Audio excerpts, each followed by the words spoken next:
नमस्कार, कैसे हैं आप। एक फिल्मी गाना है, आदमी को चाहिए वक्त से डर कर रहे, कौन जाने किस घड़ी वक्त का बदले मिजाज। इस बोल में कई संदेश हैं जीवन के, लेकिन इंसान इस पे अमल कितना करता है अहम ये है।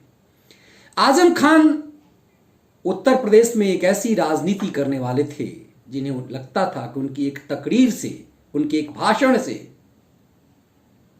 किसी भी मुद्दे को दाएं से बाएं घुमा सकते हैं। सिर्फ उत्तर प्रदेश में नहीं, वो मुस्लिम वोट के ऐसे ठेकेदार बन गए थे कि मुलायम सिंह यादव को यह लगा था कि वो अपने सबसे अजीज अमर सिंह हों, जयप्रदा हों, किसी को भी छोड़ सकते हैं, आजम खान को नहीं। क्योंकि उत्तर प्रदेश में उनके वोट बैंक की राजनीति आजम खान के बदौलत चल रही थी। कई बार जब आजम नाराज हो जाते थे तो वो अपने पुत्र अखिलेश को भेजते थे कि चचा को मना लिया जाए। मुलायम सिंह ने हमेशा सिर्फ अमर सिंह या जयप्रदा ही नहीं, अपने भाइयों से भी ज्यादा अहमियत आजम खान को दी, क्योंकि राजनीति में वो बड़े सौदा के रूप में आजम खान को देखते थे। माना जाता है कि मुजफ्फरनगर का दंगा आजम खान के कारण हुआ, क्योंकि आजम खान ने जब जाट और मुसलमानों का वहां दंगा हुआ, उसमें अपराधियों को बचाने और पीड़ितों को प्रताड़ित करने में भूमिका निभाई थी। अब सोचिए, उस आजम खान के ऊपर 100 से ज्यादा मुकदमे हैं।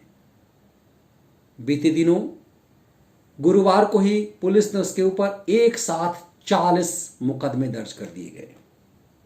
मुकदमे नहीं, आज चार्जशीट दाखिल की, मुकदमे तो पहले से दर्ज हैं। 100 से ज्यादा एफआईआर हैं आजम खान के खिलाफ, सिर्फ आजम खान के खिलाफ। और इस पूरी प्रक्रिया में 70 मामले पे चार्जशीट दाखिल कर दिया जा चुका है आजम खान के खिलाफ। 42 मामले में चार्जशीट दाखिल हुआ जा चुका है, उसके विधायक से हटाए गए, का कोर्ट के द्वारा हटाए गए।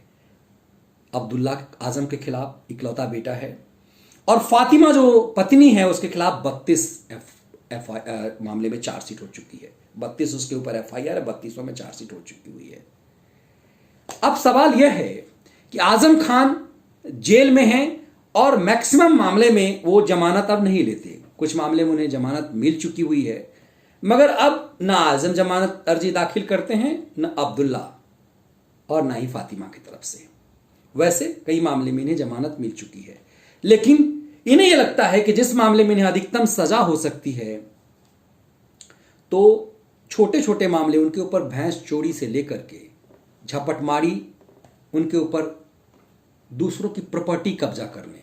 ये जौहर यूनिवर्सिटी उन्होंने रामपुर के गरीब, कमजोर, दबे कुचले मुसलमानों की जमीन कब्जा करके जौहर यूनिवर्सिटी बनाई, और उसके ताउम्र चांसलर भी खुद बन गए। पत्नी को वाइस चांसलर बना दिया। पारिवारिक, एक तरह से प्राइवेट लिमिटेड कंपनी रामपुर को बना दिया था उन्होंने। अब सोचिए कि जिस आजम खान को इस बात का गुमान था कि उसकी एक आवाज पे, एक तकरीर पे पूरा रामपुर इकट्ठा हो सकता है और पूरा उत्तर प्रदेश उनका दीवाना है, और उस आजम खान के बोल पे उत्तर भारत के मुसलमान नाचते थे।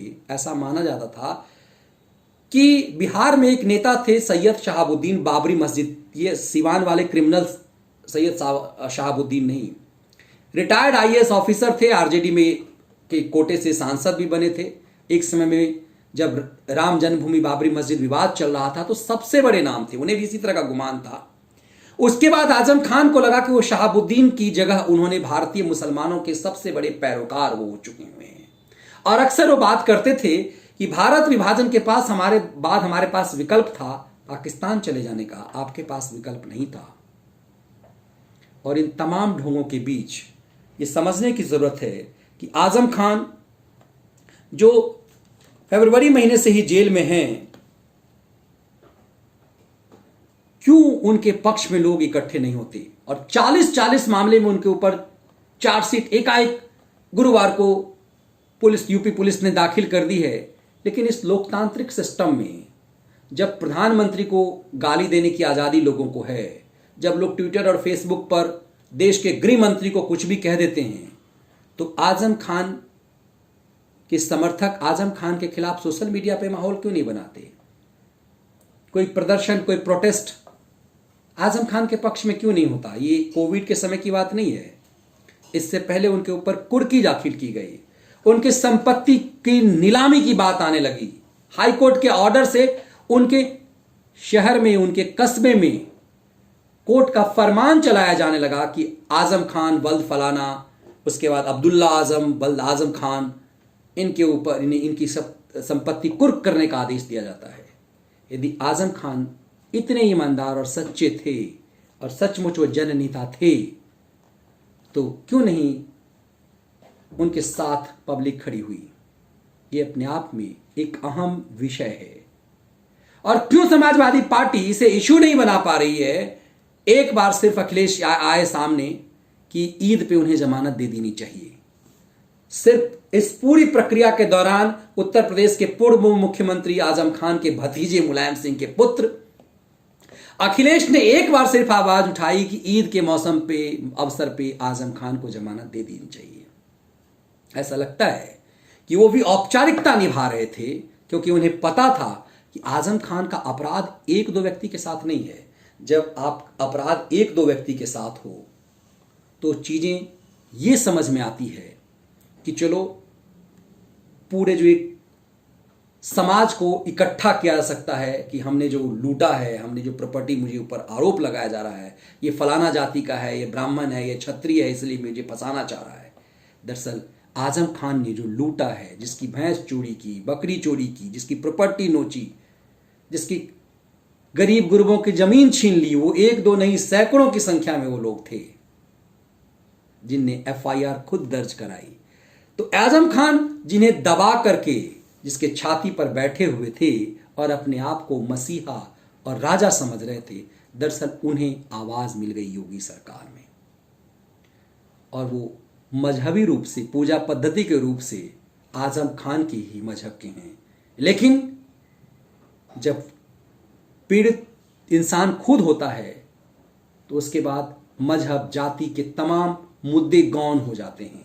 आजम खान की पूरी जिंदगी मुस्लिम तुष्टीकरण के मुद्दे को भुनाने की रही, लेकिन उन्होंने सबसे ज्यादा प्रताड़ित अपने ही समाज के लोगों को किया। यही कारण है कि अपने ही समाज के उनके लोग जब गुरुवार को 40-40 एक सोचिए कि एक मामले में यदि चार्जशीट होती है तो जमीन हिल जाती है इंसान की। 40 मामले में एक दिन में चार्जशीट हुई, और पूरे परिवार के ऊपर इस ढंग के मामले हैं कि उन्होंने करोड़ों करोड़ की प्रॉपर्टी, दूसरों की संपत्ति लूट करके बनाई है। वो मूल मामला जो उनके ऊपर है, जिसमें वो उनकी गिरफ्तारी हुई, वो अपने बेटे अब्दुल्ला आजम का फर्जी बर्थ सर्टिफिकेट बनाने का है। और बर्थ सर्टिफिकेट तब बनाया गया जब उन्हें विधायकी का चुनाव लड़ना था। दरअसल आजम खान विधायक रहे, लगभग 9 बार वो विधानसभा में के लिए चुने गए थे, 4 बार वो राज्य मंत्री भी बन चुके थे। और जब वो सांसद अब की बार बने तो सांसद बनने के लिए जो विधानसभा सीट जो उनकी थी, वो उन्हें पूरे प्रदेश में एक भी भरोसेमंद मुस्लिम समाज का भी नहीं मिला जिसकी वो राजनीति करते थे। उन्हें उस विधानसभा के लिए अपने नाबालिग बेटे के अलावा कोई दूसरा विकल्प नहीं मिला, जिसकी उम्र 25 साल कम से कम चुनाव लड़ने के लिए होनी चाहिए थी। आजम के पुत्र की वो उम्र भी नहीं थी, और आजम ने उस अपनी सीट को बचाने के लिए कि सिर्फ उनका बेटा वहां से चुनाव लड़े, कोई रिश्तेदार नहीं, अपने समाज का कोई नहीं, इसीलिए उन्होंने फर्जीवाड़ा किया और नगर निगम से एक फर्जी डॉक्यूमेंट्स बना करके, फर्जी दस्तावेज बना करके अपने बेटे की उम्र बढ़वा ली। हाई स्कूल का जो उनका बर्थ सर्टिफिकेट था उससे वो मेल नहीं खाता था। इस बढ़े हुए उम्र के कारण फर्जीवाड़ा का जो केस लगा, उसके कारण बेटे की तो विधायकी गई ही, बाप, बेटे और पत्नी तीनों को जेल हुआ। इस प्रकरण से आम आदमी को फिर सोचने को मजबूर किया कि जिस आजम खान ने ताउम्र मुस्लिम तुष्टीकरण की ना राजनीति की, क्या उसे मुस्लिम समाज से एक भी व्यक्ति ऐसा नहीं मिला, एक भी भरोसेमंद, जो रामपुर विधानसभा क्षेत्र से चुनाव लड़ सके? दरअसल इस मामले ने लोगों को सजग किया है और ये जगाने का मुद्दा ये ठीक उसी तरह से है जैसे लालू प्रसाद यादव को दूसरा कोई नहीं मिलता अपने दोनों बच्चों के अलावा, कि उनके 5 फेल और 9वीं फेल बच्चे देश के स्वास्थ्य मंत्री और उप मुख्यमंत्री बनते हैं और उनके उत्तराधिकारी सिर्फ वही हैं। यही पीड़ा कहीं ना रघुवंश प्रसाद को हुई और जिसके कारण उन्होंने इस्तीफा दे दिया। धीरे धीरे चीजें ये समझ में आई कि जो जिस जाति मजहब की राजनीति करते हैं दरअसल वो अंदर से कितने खोखले होते हैं। आजम खान ने अपनी करतूतों से प्रदेश की जनता, रामपुर की जनता को संदेश दे दिया था। इसीलिए आजम खान के जैसे लोग, जिनकी एक आवाज पे हजारों हजार की संख्या में लोग बाहर निकलते हैं और पूरे देश में उन्हें जिस तरह से लग रहा था कि वो पूरे देश के मुस्लिम समाज के नेतृत्व करता है, ये गुमान था।